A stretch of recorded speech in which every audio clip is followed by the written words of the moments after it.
10 best zombie movies. Ang zombie movie ay isang uri ng horror na nagdudulot ng takot sa mga manonood. Marami din ang mahilig manood nito dahil sobrang intense ng mga eksena nito. Ngunit hindi lahat ay kayang manood nito dahil sa kilabot na maaring idulot nito sa isang tao. Pero kung malakas ang loob mo ay para sa iyo ang video na ito. Kaya naman simulan na natin.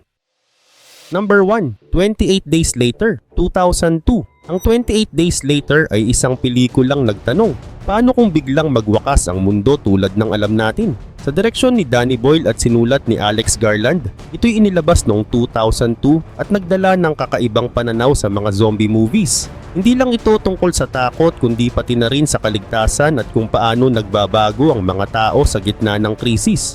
Nagsimula ang pelikula sa isang laboratory sa England kung saan ginagamitan ng experiment ang mga chimpanzee. Nalason sila ng isang virus na tinatawag na rage virus na nagdudulot ng matinding galit at karahasan. Sa pag-aakalang sila'y tumutulong, isang grupo ng mga aktivis ang pumasok sa laboratory at pinalaya ang mga hayop. Hindi nila alam, ang ginawa nila ay naging sanhi ng mabilis na pagkalat ng virus sa tao. At sa isang iglap ay bumagsak ang lipunan. Samantala, ang kwento ay umiikot sa isang ordinaryong tao na si Jim na nagising mula sa koma makalipas ang 28 days mula nang magsimula ang pandemya. Sa kanyang paggising ay tahimik na ang London.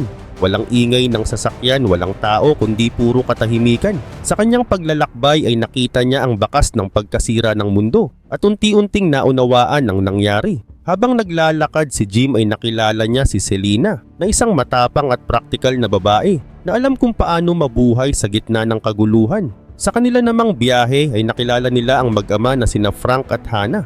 Ang mag-ama ay nagbibigay ng init at pag-asa sa kwento. Ngunit ang kanilang kaligtasan ay hindi nagtagal dahil sa mga trahedyang hindi nila inaasahan. Sama-sama nilang hinarap ang takot habang hinahanap ang isang ligtas na lugar na malayo sa mga infected. Maliban dito, ang 28 Days Later ay nagpakilala ng kakaibang zombies. Hindi tulad ng tradisyonal na mabagal na zombies, ang mga infected dito ay mabilis, aggressive at mapanganib. Ang rage virus ay nagpakita ng mas nakakatakot na anyo ng pandemya. Isang sakit na hindi lang nagdadala ng karahasan, kundi nagwawasak din ng pagkatao.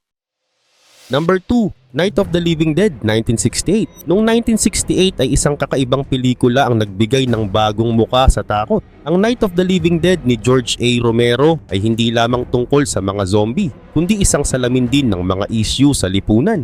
Sa gitna ng simpleng kwento nito ay naipakita ang takot, kaguluhan at mga problemang kinakaharap ng tao sa totoong buhay. Si George A. Romero na isang direktor na puno ng creativity at kakaibang ideya ang nasa likod ng pelikula. Tinulungan siya ni John Russo sa pagsulat ng kwento. Dahil maliit lang ang budget nila na $114,000 ay kinailangan nilang magtipid sa produksyon. Ang mga artista tulad ni Dwayne Jones at Judith O'Dea ay hindi pa kilala noon pero naging mahalaga ang kanilang pagganap sa tagumpay ng pelikula. Ang kwento ay nagsimula sa sementeryo kung saan pumunta sina Barbara at ang kanyang kapatid na si Johnny. Habang naroon ay biglang umatake ang isang zombie at napatay si Johnny. Tumakbo si Barbara papunta sa isang lumang farmhouse upang magtago. Doon ay nakilala niya ang iba pang mga tao na nagtago rin mula sa mga zombie. Habang sinusubukan nilang manatiling buhay ay nagkaroon sila ng di pagkakaintindihan. Nag-away sila kung ano ang dapat nilang gawin na sa huli ay nagdulot ng mas malaking problema kaysa sa mga zombie. Sa dulo ay hindi ang mga zombie ang naging dahilan ng kanilang pagkamatay, kundi ang takot, galit at hindi pagkakaintindihan ng bawat isa. Kaugnay pa nito ang pelikula ay kinunan sa Evans City, Pennsylvania na isang tahimik na lugar sa kanayunan. Unang ipinalabas ito noong October 1, 1968 sa panahon na magulo ang mundo. Noon ay maraming protesta laban sa digmaan, discrimination at pagbabago sa kultura. Ang tema ng pelikula ay sumasalamin sa takot at tensyon na nararamdaman ng lipunan sa panahon na yun. Samantala, ang Night of the Living Dead ay mahalaga hindi lamang dahil sa takot na dala nito, kundi dahil sa mga bago nitong ideya. Dito nagmula ang modern image ng mga zombie bilang mga nilalang na bumangon mula sa patay at gustong kainin ang laman ng tao. Isa rin itong historical movie dahil ang bida na si Dwayne Jones ay isang African American, isang bagay na bihira noong panahong iyon. At sa huli si Ben ay namatay hindi dahil sa mga zombie kundi dahil sa isang grupo ng mga tao. Number 3, Train to Busan 2016. Noong 2016 ay isang kakaibang zombie movie mula South Korea ang pinalabas sa mga sinehan, ang Train to Busan. Ang pelikula ay idinirect ni Yeon Sang-ho, isang direktor na kilala sa paggawa ng mga animated films. Sa pelikulang ito ay matagumpay niyang naipakita ang kombinasyon ng takot, aksyon at emosyon na bihirang makita sa mga zombie films. Hindi lang ito isang karaniwang kwento ng survival, ito rin ay may malalim na tema tungkol sa pagmamahal, sakripisyo at tunay na ugali ng tao sa gitna ng krisis. Ang pelikula ay may mga natatanging characters na nagdala ng kwento. Ang pangunahing bida ay si Gong Yoo na gumanap bilang Seok-woo, isang abalang ama na halos walang oras para sa anak niyang si Soo-an na ginampanan ni Kim Soo-an. Si Soo-an ay isang inosente at matapang na bata na nagbigay inspirasyon sa kanyang ama upang magbago. Isa rin sa mga mahalagang karakter ay si Ma Dong-seok na gumanap bilang Sang-hwa, isang matapang na ama na handang magsakripisyo para sa kanyang pamilya. Ang bawat tauhan ay nagpakita ng iba't ibang emosyon at katangian na nagbigay buhay sa kwento. Maliban dito, ang Train to Busan ay umiikot sa biyahe ng isang tren mula Seoul patungong Busan na isang lungsod na sinasabing ligtas mula sa pagkalat ng isang nakamamatay na virus. Sa gitna ng biyahe ay mabilis na kumalat ang virus na nagiging sanhi ng pagiging zombie ng mga tao. Dahil dito, ang tren na dapat ay isang ligtas na lugar ay naging patibong ng takot at panganib. Sa bawat istasyon na kanilang nararating ay mas tumitindi ang hamon ng kaligtasan. Ang mga pasahero ay kailangang magtulungan para mabuhay.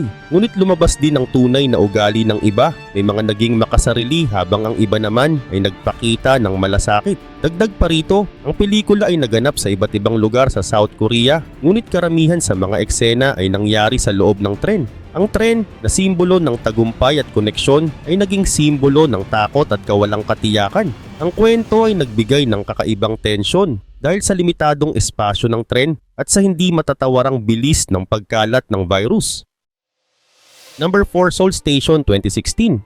Ang Seoul Station ay isang animated movie na ipinalabas noong 2016 mula sa direksyon ni Yeon Sang-ho. Ito ang prequel ng mas kilalang pelikula na Train to Busan, ngunit may sarili itong kwento at mensahe. Sa pelikulang ito ay masasalamin ang buhay ng mga taong mahihirap at tinanggihan ng lipunan habang binibigyan ng kakaibang takot sa anyo ng zombie outbreak. Ang kwento ay tungkol kay Hae-sun, na isang babaeng gustong tumakas mula sa masakit na nakaraan at magsimula ng panibagong buhay. Kasama niya ang kanyang nobyo na si Ki-wong, na bagamat may intensyon siyang tulungan ay madalas ay hindi siya maaasahan. Sa gitna ng kanilang pakikibaka sa personal na buhay ay nagsimula ang isang kakaibang pangyayari. Isang palaboy ang natagpo ang duguan at nagkasakit. Sa halip na gumaling ay bigla itong naging zombie. Mabilis na kumalat ang virus na nagdala ng takot at kaguluhan sa lungsod ng Seoul. Kaugnay nito, ang kwento ay naganap sa mga lansangan ng Seoul, partikular na sa paligid ng Seoul Station. Ang istasyon na ito ay isa sa pinakamahalagang lugar sa lungsod, ngunit sa pelikula ito ay naging simbolo ng kawalang pansin sa mga mahihirap. Sa paligid ng istasyon ay maraming palaboy at mahihirap na taong pilit na nabubuhay sa araw-araw. Ang panahon ay isang ordinaryong gabi sa lungsod, ngunit ang bilis ng pagkalat ng virus ay nagdala ng kaguluhan sa mga kalsada. Ang mga taong dati abala sa kanilang pang-araw-araw na buhay ay biglang nagtakbuhan upang iligtas ang sarili. Ang dating masiglang lugar ay biglang naging madilim at puno ng takot. Samantala, ang Seoul Station ay hindi lang tungkol sa mga zombie. Ipinapakita din nito ang mga tunay na problema ng lipunan.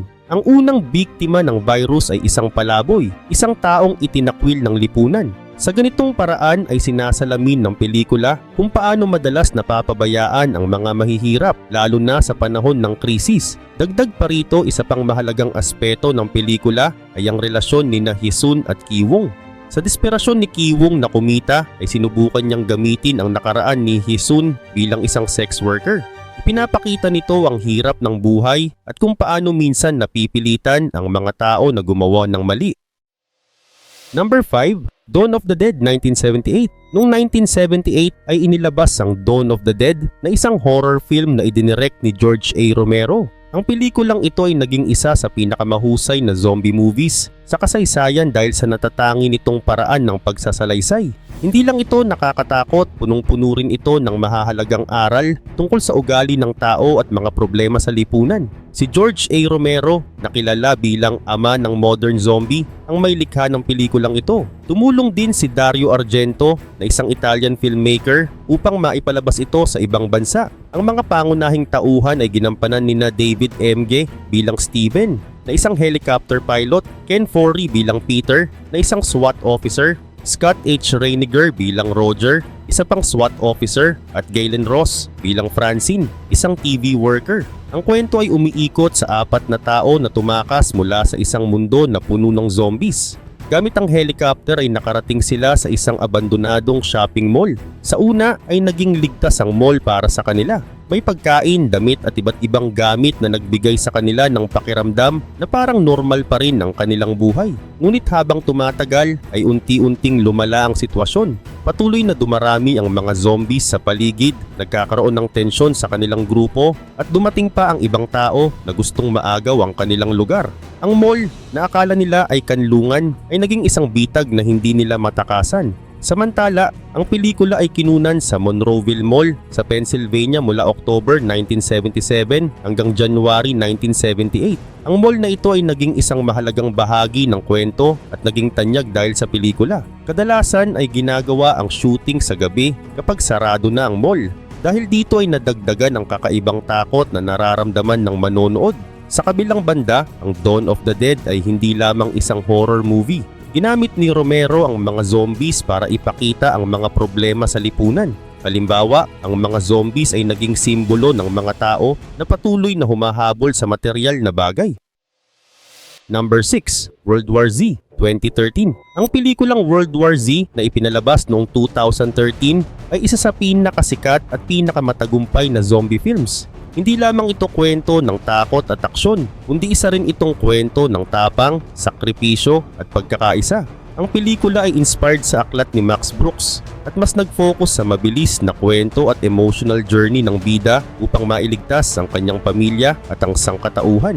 Ang kwento ay umiikot kay Jerry Lane, na isang dating United Nations investigator na masaya na sa simpleng buhay kasama ang kanyang asawang si Karin at ang kanilang 2 anak. Ang tahimik nilang buhay ay biglang nagbago nang sumiklab ang isang kakaibang virus na nagiging sanhi ng kaguluhan.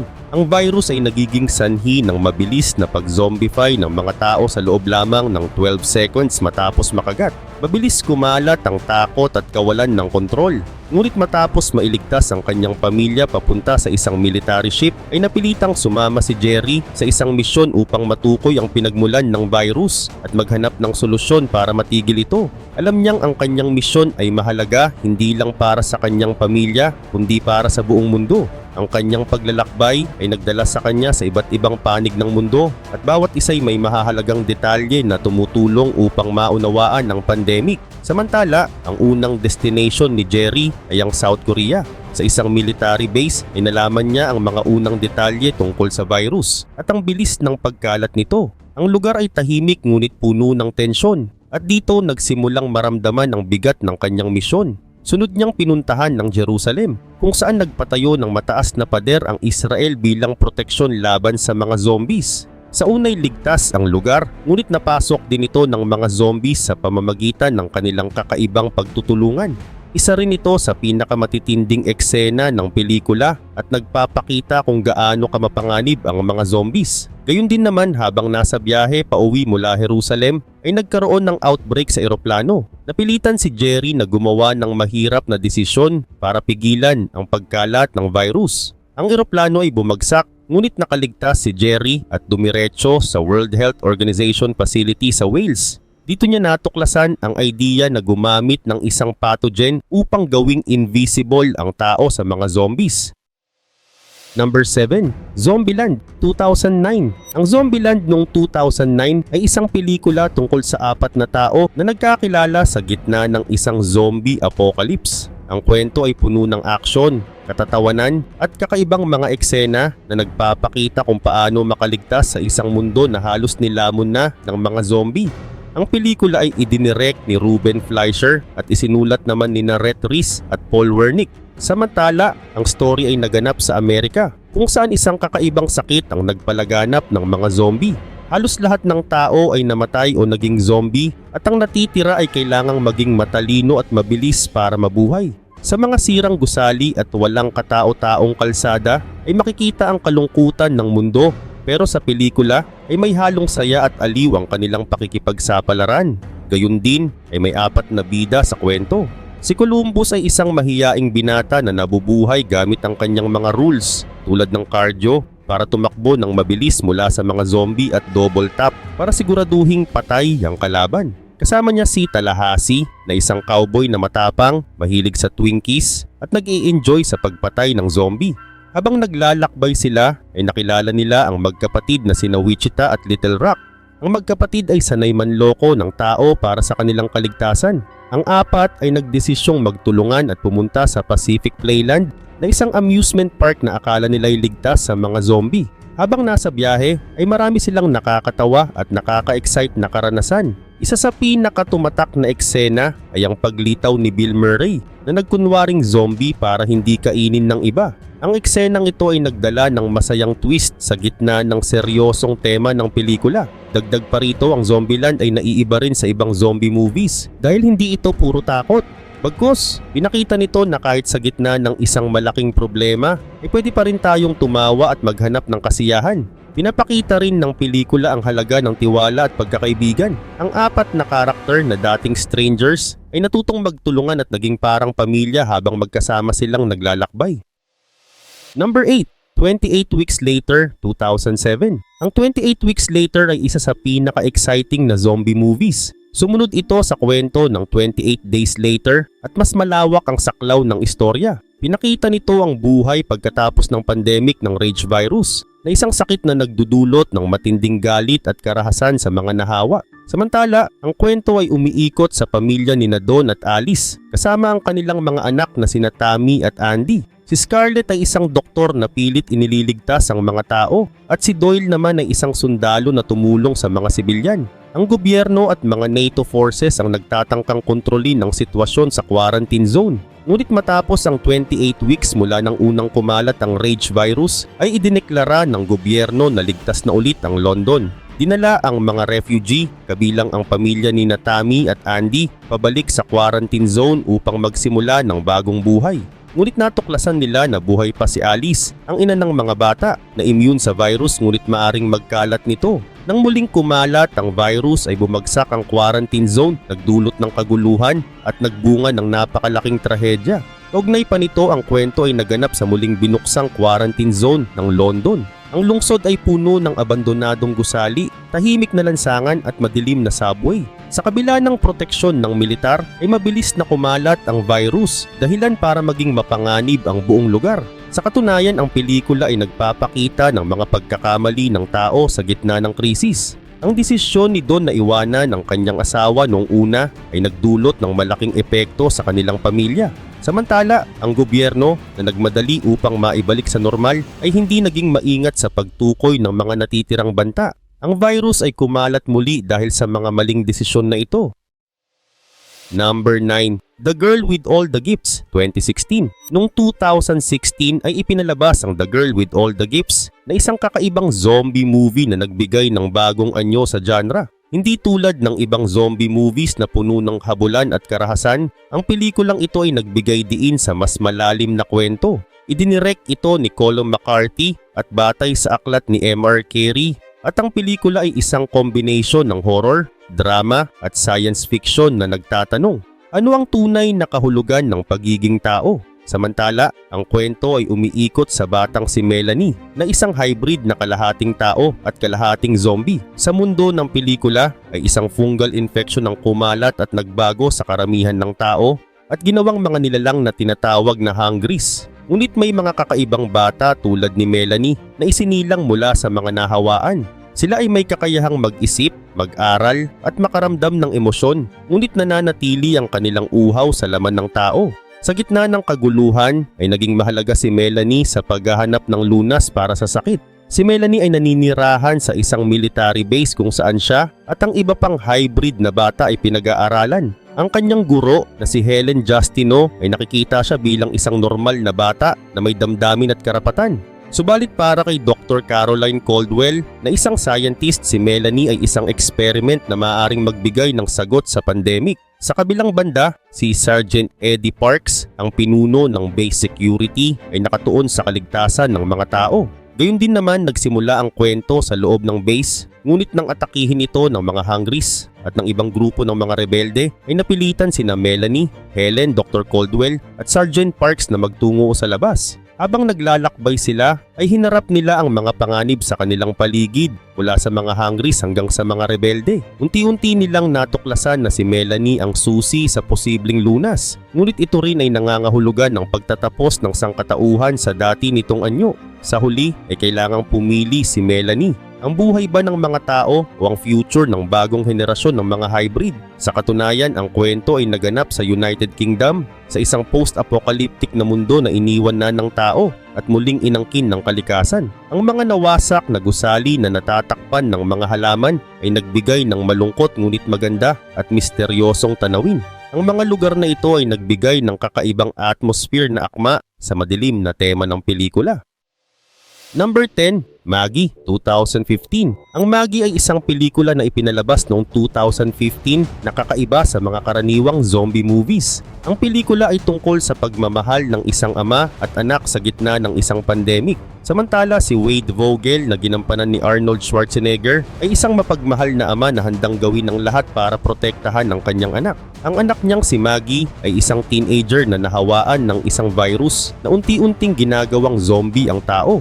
Sa kwento ay ipinakita kung paano hinarap ng mag-ama ang unti-unting pagbabago ni Maggie habang lumalala ang kanyang kalagayan. Gayun din, naganap ang kwento sa isang tahimik na probinsya sa Amerika sa panahon kung saan laganap ang isang sakit na tinatawag na necroambulis virus. Ang virus na ito ay unti-unting binabago ang katawan ng mga tao hanggang sila ay maging zombies. Ngunit sa halip na mag-focus sa kaguluhan o takbuhan, ang pelikula ay nagpakita ng simpleng buhay ng isang pamilya na pilit lumalaban sa isang malungkot na sitwasyon. Sinimulan ng kwento nang si Wade ay bumalik mula sa lungsod upang sunduin si Maggie na nakwarantin dahil sa pagkakahawa sa virus. Pinili ni Wade na dalhin si Maggie pauwi sa kanilang bahay para maalagaan ito sa kanyang mga huling araw. Sa mga sumunod na linggo ay ipinakita kung paano naging mas malala ang kondisyon ni Maggie tulad ng panghihina ng kanyang katawan, ang kawalan niya ng kontrol at ang pagbabago sa kanyang ugali. Habang pinapanood ni Wade ang unti-unting pagkawala ng anak ay nahirapan siyang tanggapin ang katotohanan. Ngunit sa kabila ng sakit at takot ay nanatili siyang nasa tabi ni Maggie at umaasang maibibigay niya ang pagmamahal at ginhawa na kailangan nito. Sa katunayan, noong panahon ng pagpapalabas ng Maggie ay karamihan sa mga zombie movies tulad ng World War Z o The Walking Dead ay puno ng aksyon at karahasan. Pero pinili ng Maggie na ipakita ang mas tahimik na bahagi ng isang pandemic at ang epekto nito sa isang pamilya, hindi lang sa lipunan. Ito ang nagbigay sa pelikula ng kakaibang anyo sa mundo ng zombie films.